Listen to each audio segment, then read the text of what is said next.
Afinal, também há duendes em Portugal. Veja onde, em mais uma reportagem Criaturas Fantásticas.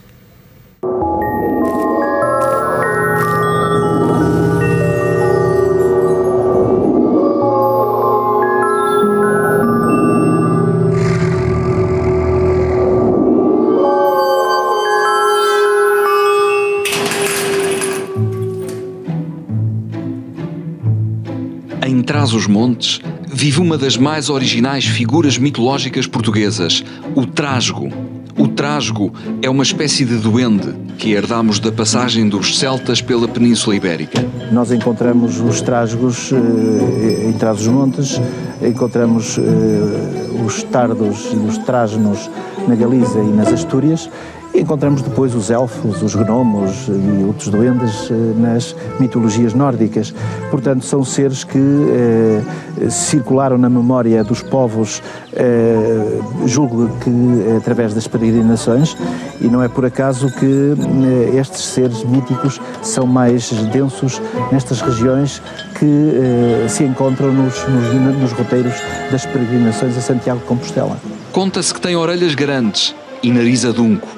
Usa um barrete vermelho na cabeça e passa a vida a brincar, causando sarilhos atrás de sarilhos. Os trasgos, por exemplo, nas lendas são interpretados como almas penadas, almas de criancinhas que morreram sem ser batizadas e que depois passam a sobreviver nos meios onde morreram. Os trasgos podem viver em vários locais, nos moinhos, nas despensas, nos castros, nas grutas e nos poços.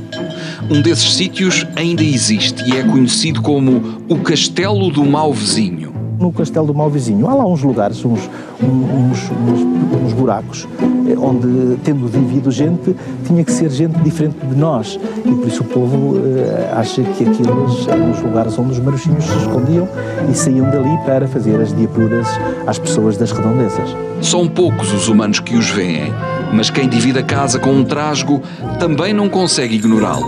Fala-se muito numa lenda também ali na zona de Vinhais, que os trasgos ataram no velório, ataram aquelas franjas dos chailes às senhoras velhotas que estavam lá sentadas no escano, e quando uma se levanta, levantam-se todas, cai o escano sobre o morto e pronto. E depois as pessoas perguntaram, mas quem é que fez isto? Só podiam ser os trasgos, não é? Havia ainda uma senhora de uma aldeia de Vinhais que todas as noites era incomodada com o barulho de bancos a arrastar na cozinha. Farta de não conseguir pregar olho, resolveu mudar de casa, mas quando levava as coisas para o outro lugar, encontrou um banco a andar sozinho. Olhou lá para baixo e viu que era um trasgo que o carregava às costas. "Onde pensas que vais com o meu banco?" perguntou-lhe.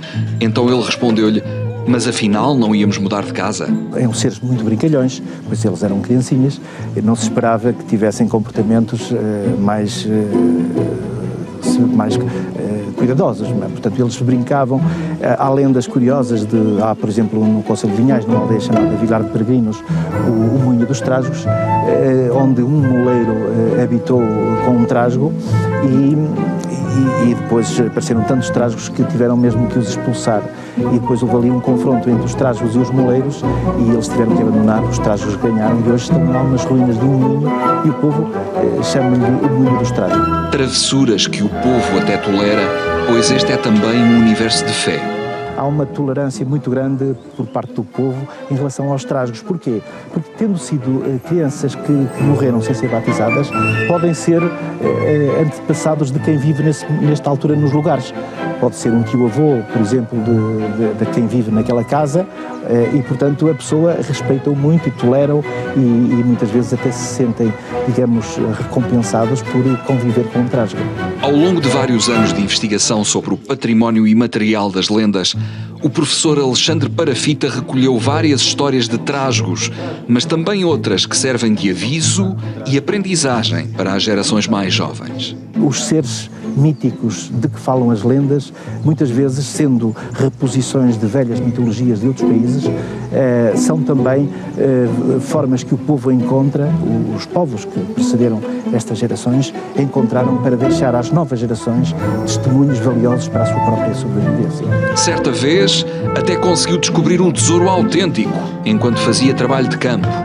As lendas são tão importantes que nos permitem, muitas vezes, identificar achados arqueológicos.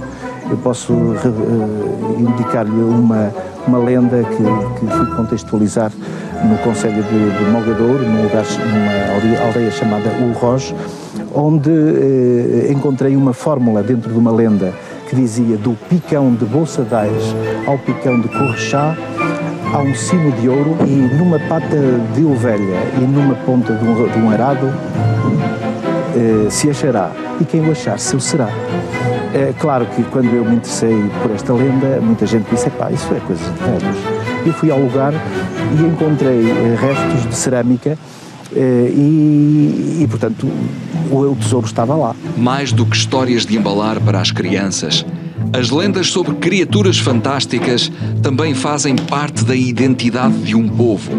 São traços de cultura que persistem, mesmo quando a paisagem muda e deixa de esconder duendes, ou a memória dos antigos se perde para sempre.